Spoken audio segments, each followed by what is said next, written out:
We did all of our bantering in the last one. And now I've used all of my banter. You've used all of your banter. Well, that I can think of. Now I got to think of shit to say. A lot of stuff. Welcome to Namely 90s. Wow. The podcast that takes you back to the time before smartphones, Google, and Y2K. Join your hosts as they relive the pop culture that shaped a generation and the parts that many people wish they could forget. Listen in to the conversation about how the decade defined those who spent their childhood there and how it shaped them as adults. So, turn down the grunge and dial up the internet. Let's get started. It's time for Namely 90s. That's right. You're listening to Namely 90s. My name's Andrew. Over there is Brandon. That's me. Did I say that last week? I don't remember saying that last week. I think you did. Okay.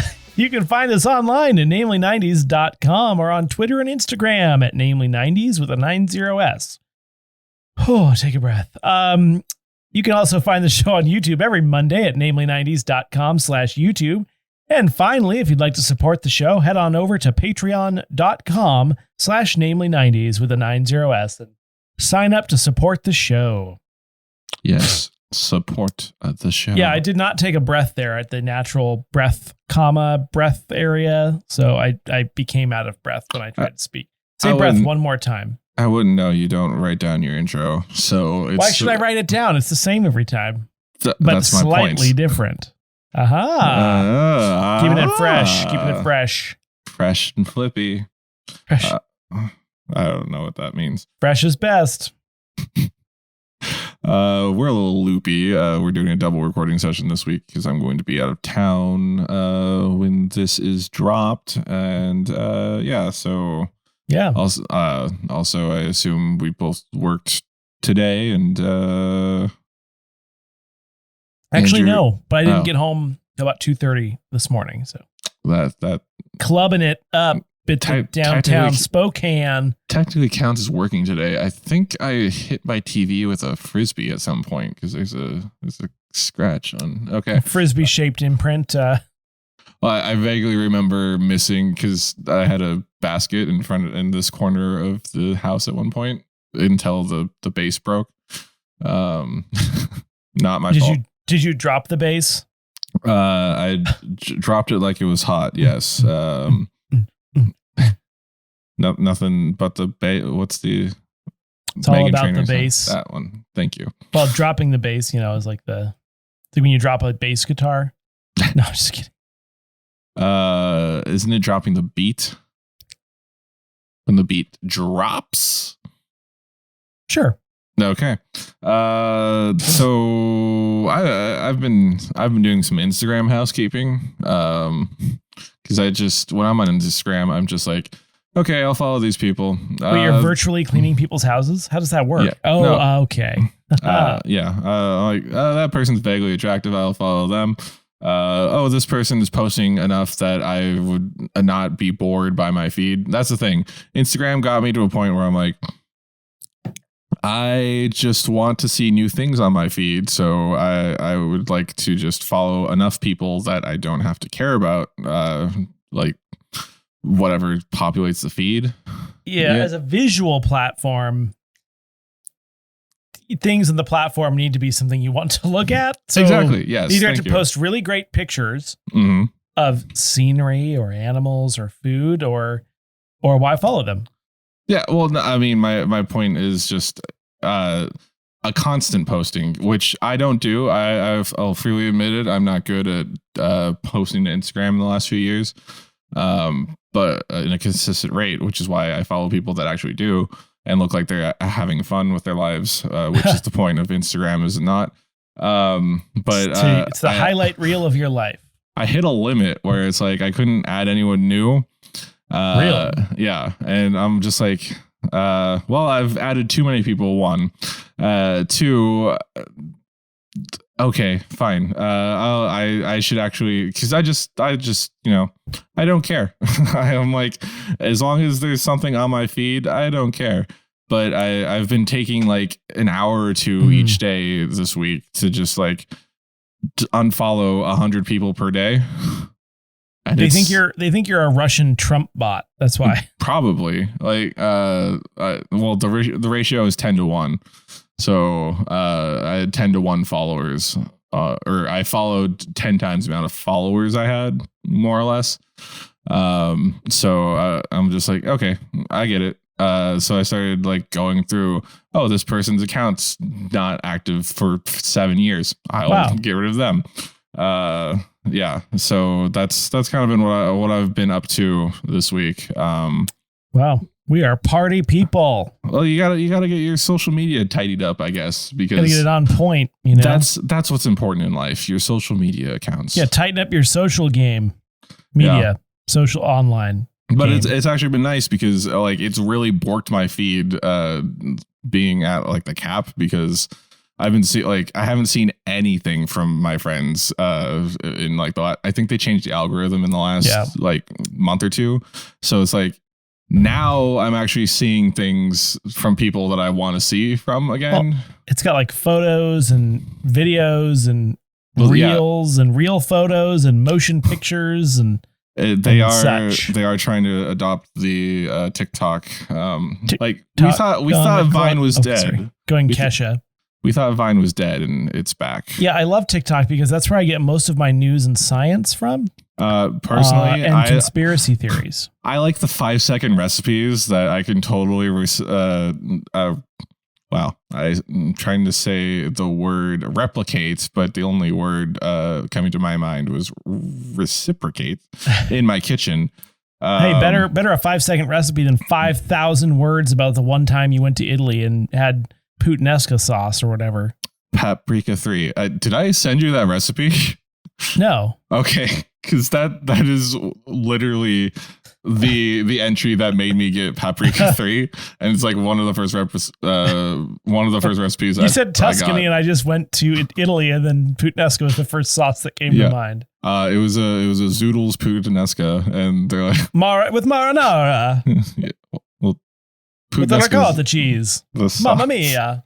What have you been up to? Do you have anything fun to add before we get on our time traveling adventure? Well, no, I have been playing more video games again recently as I gesture to the camera, off camera to the computer that you can't see. I don't think I could even see you gesture. I cut off right by your microphone. Yeah, there you go. I have been see this fun working of space at naming90s.com/YouTube. I have been playing a little game called Counter-Strike since probably the early 2000s, and I played off and on. I've never been good. I stopped playing around 2015 and just picked it back up again. So that's been fun. I would bet that out of the two, there are two shooting games that you are better than me at that I know off the top of my head. One would be anything in Counter-Strike or Counter-Strike related, and the other one would be Time Splitters. Oh, Time Splitters. Man, that's what I got to emulate here soon. I mean, theoretically emulate on a theoretical emulator that may or may not be on a computer owned by someone named me or not me. What? What? Drink. Yeah, but it's a super fun game. I can't believe I've been playing it for 20 years, and it's obviously on many versions past the original. But yeah, it's been a lot of fun, a little nostalgic. Yeah, I'm thinking of taking it up so we can play on stream. Technically, the development or first release was in 1999. Of Source? No, original Counter-Strike. Oh yeah, we talked about that in an episode, didn't we? Did we? And coming up, we have Team Fortress. Oh, I never played. I hated that game. Oh really? I played it enough to know that I hate it, but I thought it wasn't a part of the Valve box. Yeah, it's just chaotic, and I don't really like the chaotic nature of it. Ah, so you hate our podcast? Yes, I do. Speaking of the chaos, shall we travel back to I don't know what month it is. Is it February 1995? February 1995. Yes. Tell us all about February of 1995. All right. Travel back with me, listeners, for me to say one more time, February 1995. 1995. Sorry, there's this a whole new element now. I can actually see Andrew the entire time I'm recording. I mentioned last week I had a new setup, and it's throwing my game off. Now I can't just like slack off and not pay attention because you can see me. Damn it. Yeah. On the second, Seinfeld broadcast its 100th episode. 100. 100, a show that Andrew once said, I could see myself watching that someday. And now I'm not. Watching it or seeing that yourself watching it? I just don't think it's intended for me. Okay, let's discuss that later. Let's put a pin in it and discuss it after. I don't know if I can discuss it on a podcast without saying something offensive, so maybe we shouldn't. Okay. I don't want to pull a Mel Gibson here or a Whoopi Goldberg, you know. Are you saying you're anti-Semitic against Jerry Seinfeld? No, but I don't want it to be misconstrued in that manner either. Okay, we'll come back to that after the break. Remove the pin from that and let it fall to the floor. On the 9th, Riverdance opens for the first time in Dublin, Ireland. Do you know what Riverdance is? It is very rapid tap dancing, and Friends does a funny joke about that. And the joke is? Chandler says it's as if his legs aren't connected to his body or something like that. It's as if his legs flail, or is it legs or limbs? Flail about as if they're not connected is what I remember it being closer to. I remember the word flail being in it. Andrew's looking it up. Michael Flatley, Lord of the Dance. Yeah, he says his legs flail about as if independent from his body. That's what it was. Chandler being on the 15th. Can Andrew be any more? I can't do it. Be any more Chandler. On the 15th, Megan the Stallion, rapper / singer, is born. You know Megan the Stallion? Yes. I know her because there is a chicken sandwich at Popeyes that is named after her. What? You can order a Megan the Stallion sandwich at Popeyes, or you could at least like a month or two ago. What? I didn't know about that. I would have ordered a Megan the Stallion chicken sandwich from Popeyes. She has a hot sauce at Popeyes. Oh, I know what I'm getting tomorrow. On the 15th, Star Wars Dark Forces is released for DOS. DOS. You said you played. Did you say you played Dark Russian. Forces, or was it Jedi Knight? No, it was Dark Forces. I remember that game. Yep, it was cool. Dark Forces 2. Dark Forces 2. Okay. On the 19th, Pamela Anderson and Tommy Lee are Jones. married. Wait, no, that's not right. And apparently there's a Netflix thing starring Hulu thing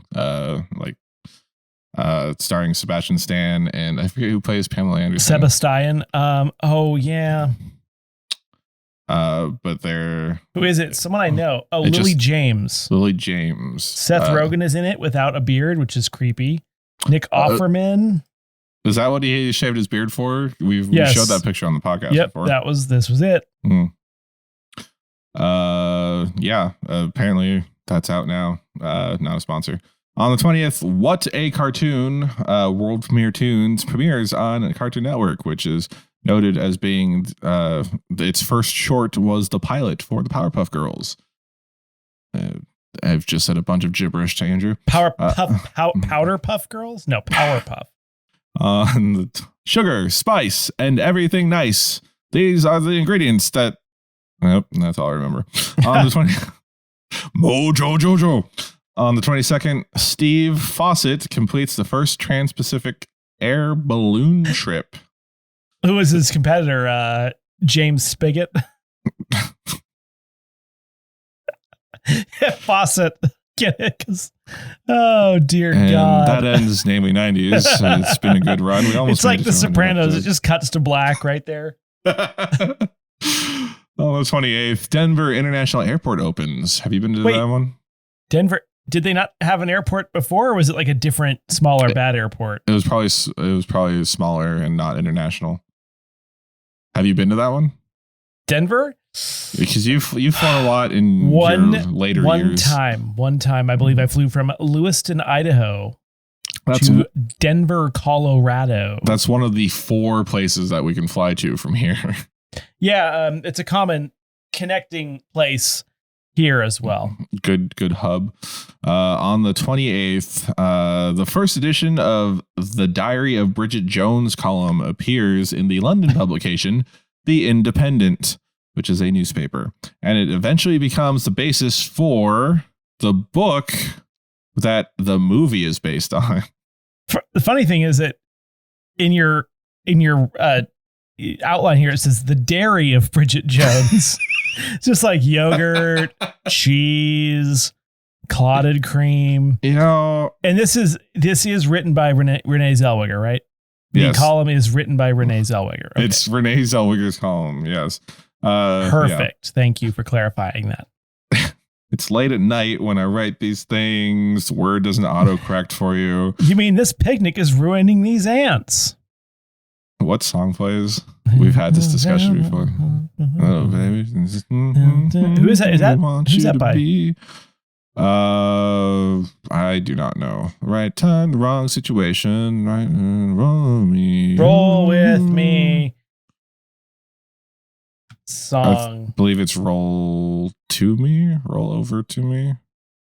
Yeah, Delamitri. Yep. We did have this conversation before. It's very true. Well, that and it's been in the top 25 at one point. Released in 1995. Yep. It's made it on the Billboard charts in our top 25. TV ending in February of 1995, and it's all ending apparently. On the 13th, Two Stupid Dogs on Cartoon Network, which Andrew won't watch because it's too unrealistic for dogs. You got it. Now, Airbud 2 Golden Receiver, that is gold. Or The Dolphin Stealer, our new young adult book series. Coming in summer. Can we write this as a joke? I mean, if I had time, I would, but... Yeah, no, I mean, I know a friend that's trying to get a book deal right now. I can try to see if we can do a young adult series. Can we just take credit for the based on a true story? What if we just get hire a ghostwriter to write the entire book for us and then publish it under our names in What if it became a whole series of movies? Yeah, this is where it began. This is where it began. If you're listening to this 4 years in the future and you're a massive the Dolphin Stealer fan, it's like, someone like they're from an abusive household, they run away. The story. I was I thought you were talking about our fans. They live under the bleachers at a SeaWorld, and at night they learn to be one with the animals. And then, in the 90s, yeah, we can workshop it. Yeah, definitely the 90s. He's got he's got is his Walkman and his Tamagotchi. Taking care of the Tamagotchi is the only thing that keeps him going until he meets the dolphins, of course. You've thought about this a lot in the last 30 minutes since we pitched it last episode. Okay. Also ending on the 13th is Ghost Rider, which I've professed my love for in the past. The 19th, Get Smart, which was a sequel series to the original. It premiered in January of 1995, so it ran for 7 episodes before being canceled. Wow, what a run! We watched the movie Get Smart in still theaters. Still better than Drive, by the way. With Nathan Fillion. 1 episode, 2 episodes. It got Fox show. Drive. I thought you were talking about the not Channing Tatum, the Alan Jackson song from the 1990s. No, it was a movie that was like he was a stuntman, and it was Ryan Gosling. Came out in like the late 2000s. Okay. Had a pretty pitching soundtrack. But yeah, no, I loved Drive with Nathan Fillion and that purple Challenger with the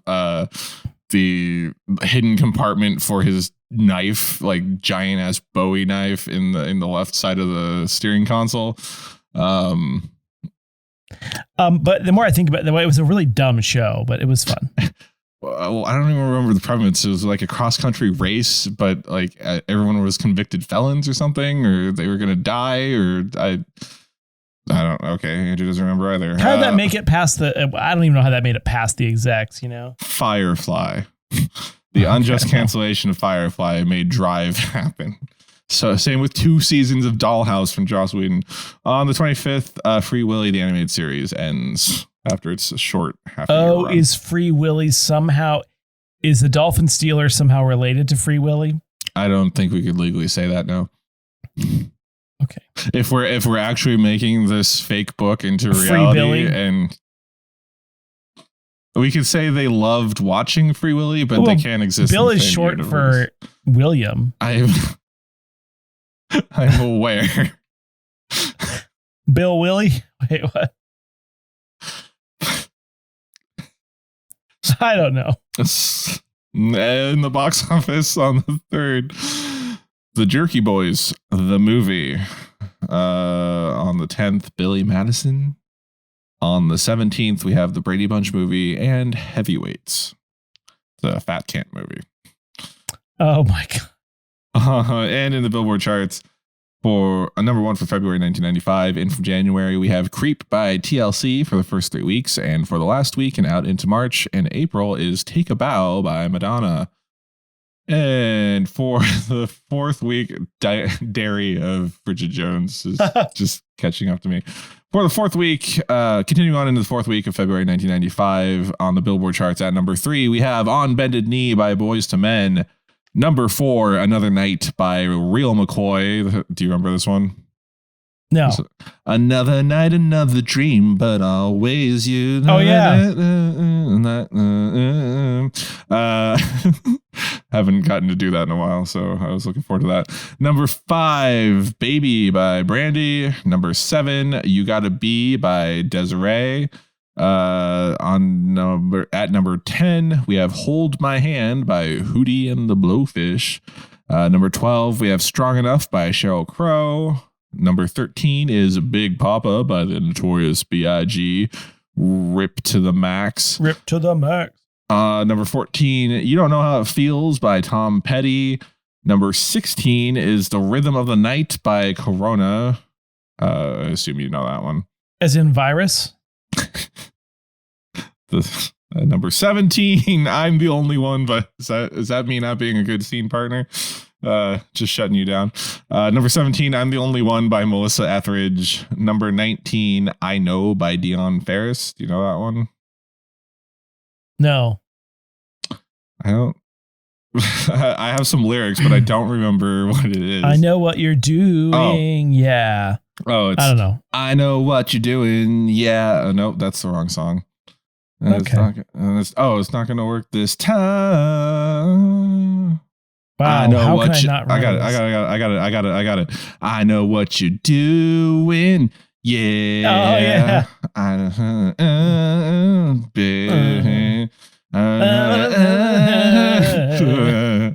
It's not gonna work this time. I do remember that distinctly now. Right? You just need the cadence.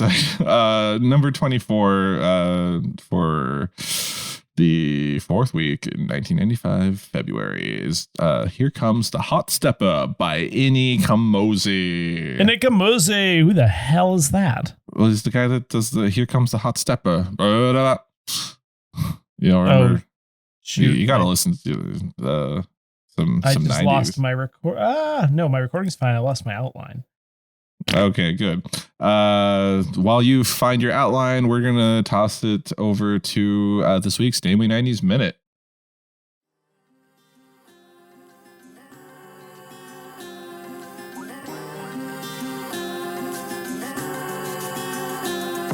Welcome back to our new mid-episode break, Namely 90s Minute. Every week, we look back at a culturally relevant show, movie, or piece of pop culture that probably helps stoke the algorithm. This week, in honor of Season 2 of Star Trek Picard coming out tomorrow, we are taking a look back at the origin of the character in Star Trek The Next Generation. Star Trek The Next Generation, or Star Trek TNG for short, ran for 7 seasons from 1987 to 1999, with 4 additional movies with the cast. The show takes place in the 24th century in space, centered around the crew of the Federation Starship Enterprise, registration number NCC-1701D. Captained by Jean-Luc Picard, played by Professor X, his first officer Will Riker, a man who doesn't understand how to sit down properly, second officer Data, an android, played by the crazy scientist from Independence Day, Chief Engineer Lieutenant Commander Geordi LaForge, played by Reading Rainbow, Chief Security Officer Lieutenant Worf, Worf, a Klingon, ship's doctor, Beverly Crusher, and her son, acting ensign Shut Up Wesley, played by Gordy from Stand By Me, and ship's counselor, Deanna Troi. Also, the chief of security for season 1 was Lieutenant Tasha Yar, who unceremoniously dies from a toxic goo monster attack after she had sexual relations with Data in a prior episode. And the second season brought in Dr. Pulaski, played by Rosalind Shays from LA Law, because TOS fanboys were all upset that the ship's doctor was young, pretty, and not cranky like Bones was, yet they realized their mistake and brought back Dr. Crusher for the remaining seasons. Another character to receive hate early on was acting ensign Shut Up Wesley, who I personally enjoyed because he was a kid like me at the time. And in the end, Stand By Me leaves the ship after season 4 when he becomes a cadet at Starfleet Academy. Star Trek TNG introduced iconic villains like the Borg and Q, while improving classic villains like the Romulans and turning some of those villains into Federation allies like the Klingons. The season 3 finale became one of the greatest two-part cliffhangers in television history when Captain Professor X was assimilated by the Borg into Locutus, ready to attack and destroy his former ship, the Enterprise. At the start of the series, an omnipotent godlike alien called Q puts humanity on trial and ends up bookending the series by continuing the trial in the final episode, which Professor Picard passes. The series furthered Gene Roddenberry's vision of a better tomorrow and a unified humanity reaching out into the stars. In the end, TNG kicked off a new era of Star Trek, spanning 3 more TV shows, Deep Space Nine, Voyager, and the prequel to the franchise, Star Trek Enterprise. And that's Star Trek: The Next Generation in a Namely 90s minute. More or less. And now back to the show. All right. Anywhere you want to go? Let's go to Fat Camp. No, I'm just kidding. Really, a movie about Fat Camp? Well, it's a comedy movie about Fat Camp, so. As opposed to a drama. Well, wouldn't that people? I'm surprised there's not. People watched The Biggest Loser for over a decade. I'm surprised there's not like a Hulu docuseries about Fat Camp called that. Do you know they're already doing one on Theranos, that Elizabeth Holmes whack job? Yes, you sent me that yesterday, but I countered with they're already doing one about that Bitcoin rapper girl, the thief. But I got to make my favorite joke, which is calling Amanda Siegfried, and Roy. Mm-hmm. Always fun. So Heavyweights was a Judd Apatow movie. Of course. It's a family comedy film, and it follows a fat camp for kids that is taken over by a fitness guru named Tony Perkis, played by Ben Stiller. Yep. When you say Judd Apatow, I always think you're going to say Judd Hirsch. Like why would I say Judd? Independence Day. He was the dad from. Oh, yeah. He played David's dad, aka Jeff Goldblum. That was Judd. I thought that was someone else. Keaton Thompson was in the movie. Yeah, he's in which movie? Independence Day. No, heavyweights. Yeah, Judd Hirsch plays. I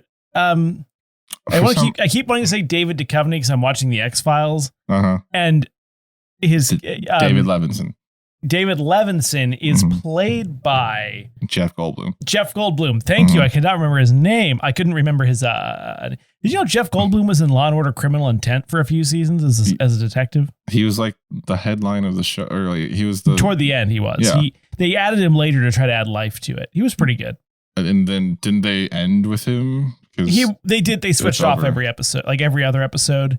Oh, it was the Vincent D'Onofrio, the guy he was in Jurassic World, and then Catherine Irby. Vincent D'Onofrio isn't in Jurassic World. Yes, he is. What? Mm-hmm. How do I not remember that? I know he's the Kingpin in the Marvel universe. Yeah, he is definitely in Jurassic World. I don't remember. Was he like the military guy? He was like the gamekeeper guy that was like standing outside the cage and the one that was trying to. It ended up being bad. Yep, that sounds right. Anyway, Law and Order: Criminal Intent. Vic Hoskins, head of InGen's security operations. Nick Hoskins. We've really. Sorry, I don't really want to talk about heavyweights. So I think we already did. Speaking of not good looks for 1995, Billy Madison. Have you seen that one? Is that the one where he tries to have a kid? No, that was I almost said Little Nicky. Is this the one where he is sort of developmentally delayed? Yes. Does he do the voice the whole time? The whole time. I don't. The Adam Sandler movies with the voice are a complete throwaway to me. Like, he's a funny guy. I enjoy his movies where he plays a normal version of himself, but the ones when he does the voice, I'm done. I'm out. Shibbity doobity. Shibbity doobity. You had a good one when we did that for Quality 90s. Billy Madison is a 1995 comedy film starring Adam Sandler. Norm Macdonald's in it. Larry Hankin. Norm Macdonald. Bradley Whitford. Bridget Wilson. Ripped to the max. I think my favorite, Ripped to the Max, Norm Macdonald. My favorite line, which people like love using, is the one that we sent for Quotely 90s this week. Last week, I guess. Do you remember it off the top of your head? We didn't do Quotely for that. Yeah, we did. For what? Remember 2 weeks ago we did it so that then they could do it last week, and then for Billy Madison. Oh, right. Sorry, I thought you meant from last episode. From this recording batch? No. Yeah. It was the shibbity doobity. What you've just said is one of the most insanely idiotic things I have ever heard. At no point in your rambling, incoherent response were you even close to anything that could be considered a rational thought. Everyone in this room is now dumber for having listened to it. I award you no points, and may God have mercy on your soul. Turd Ferguson. Speaking of Norm Macdonald. Funny name. My name. Mr. McDonald. Mr. McDonald. That's not my name. Turd Ferguson. Celebrity Jeopardy, folks. SNL. Classic. If you'd like us to just do Celebrity Jeopardy for the remainder of the episode, hit 1 now. Anal bum cover. That's album cover. That's an album cover, Mr. Connery. So let's ask why no Seinfeld. Why no Steinfeld? I just don't believe that the jokes are written for me. I'm not from that generation. Mm-hmm. I don't really get Jerry Seinfeld's humor. I guess it's observational. What's the deal with airplane food? The issue is, I don't know. I mean, maybe this is me being a simpleton. Like, I don't know when the joke has been made. It's a show about nothing. I know, and that's dumb to me. I was in the pool. There was shrinkage. Yeah, like, shrinkage is funny. The pool, shrink it. That's funny. Why am I not laughing? That's what I want to know. You laugh. We watched the episode for the first. I think it was probably the second episode of the first season, or our first Christmas specials. From the first, the Festivus for the rest of us. Yeah, we talked about it with Kathy Kazora of the history of the 90s. And I just feel like you were quoted as saying, I feel like I might go back and watch this now. I think the issue is that, like, I was probably just saying that to save face. I feel like every character is like a terrible exasperated all the time. And it's too much. And then on top of that, there are the characters like the parents that are always exasperated with their Jerry hands gets up the in high air. voice. You've got Julia Louis-Dreyfus, who always just seems like frazzled. You've got George, who's just out of control. You've got Kramer, who's a flaming racist, but also like super janky. Yeah. And then you've got... I don't think you can say janky anymore. Okay, whatever. A flailing mass of limbs. Chaotic. And then you've got the guy who plays Dennis Nedry on Jurassic Park, ripped to the max, who plays another annoying guy. He died. Oh. Yeah. Ripped to the max. Here's the problem with the 90s. Everyone's dying. I know. Oh my God. We say rip to the max 7 times an episode. That's the new drinking game. Yeah. That'll be one of the segments for the 2-year anniversary, probably. Just the rip to the max anniverse. Yes, because someone didn't want to do 100th episode. I don't know. I would still argue I understand where you're coming from. Like Seinfeld's on Netflix, and I've been rewatching a lot of sitcoms from our youth during the quarantine year and a half, 2 years. And it's like I have not felt the urge to go back and watch Seinfeld. It's been on TV when I switched back to TV. And like I'll watch the episode, but I'll be like, why am I sitting here watching this? And there are people that think that Seinfeld is better than Friends. And so I think it depends on your style of humor. I mean, I think Friends has personally more and better jokes, but I also enjoy like jokes that aren't that smart. Right. I'm okay with that. I honestly, I don't see much difference in the comedy between the two. Okay. I mean, I laugh when I watch Friends. I don't really laugh when I watch Seinfeld. So there's something different. I think it's, well, to me, I think it would be the fact that everyone on Seinfeld is a horrible person versus Friends. Isn't that kind of the concept with Schitt's Creek too? Like they're all horrible people at the beginning. Yes, but they evolve. But they evolve. In Seinfeld, they're just horrible forever. Yeah. She had man hands. That's the other thing. Pretty sexist. A lot of dated. Yeah. But so same with Friends though. Like, here's the thing. She has man hands. Have we looked at George Costanza and Jerry Seinfeld? Like, who are they to judge? That is the point. Yeah, it's the pot calling the kettle racist. Sorry, it was funny. It was the comedy was just overwhelming. I couldn't contain myself. Have you ever seen Riverdance? I have actually. I always see the infomercials for it. I've never been to Riverdance. Like 4 in the morning. I get my Snuggie commercial. I get my walk-in bathtub, self-insert catheters. One of those like zero down real estate courses where there's like a Ferrari in front of a mansion and then they get arrested afterward. The guy's wearing a money suit. Immediately followed by the Riverdance DVD collection. And then the Ron Popeil rotisserie oven always seems to come on right around 5 a.m. Wow. You've really tracked that one out. Is that what having kids is like, or do you just have insomnia? And forget it? No, I don't at all. I just wake up randomly when the TV's on, and this is the kind of crap that's on. Lately, it's been stuck on the Golf Channel. I'm like, oh. Why are you watching the Golf Channel? I don't know. Do you fall asleep channel surfing or? Okay. It wasn't the Golf Channel. It was Root Sports, but like in the deep morning hours, it's like local golf. Like it's a local access golf show. The audio's terrible. It's no good. We gotta get on the local access show, man. Cool. Brady Bunch movie. Do they all look at each other in like 9 different boxes? But it wasn't. So the Brady Bunch movie was like the reboot in the 90s where they were actually they were self-aware of how like cheesy they were, so like they made more jokes, and Ben Stiller's wife is in it as Marcia. Ben Stiller's wife is ex-wife, I guess, actually.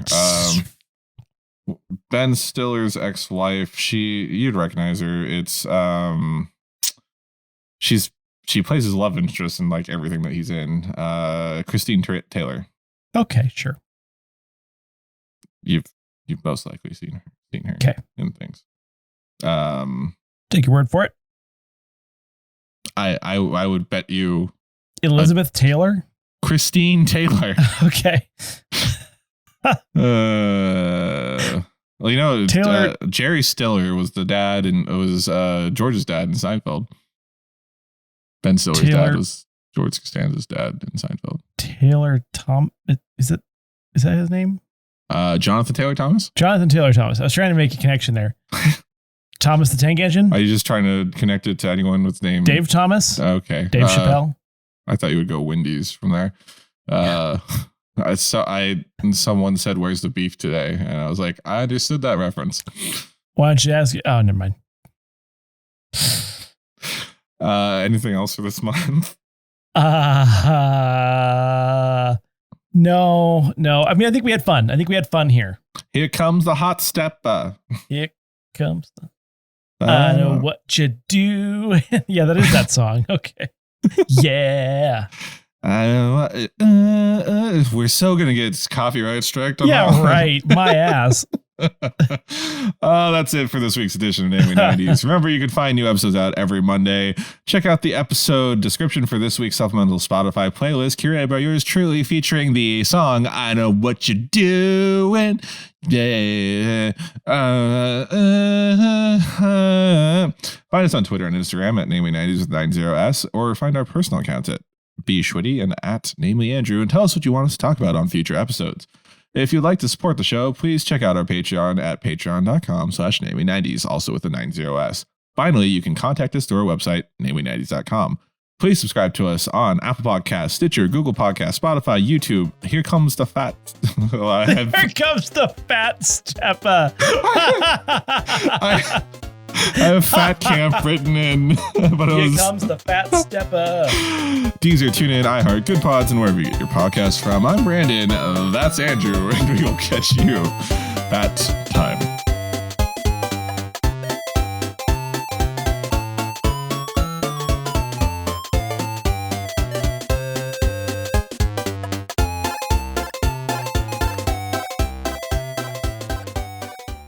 Oh my God, that was perfect. I forgot I wrote something for this one. Fat nipples.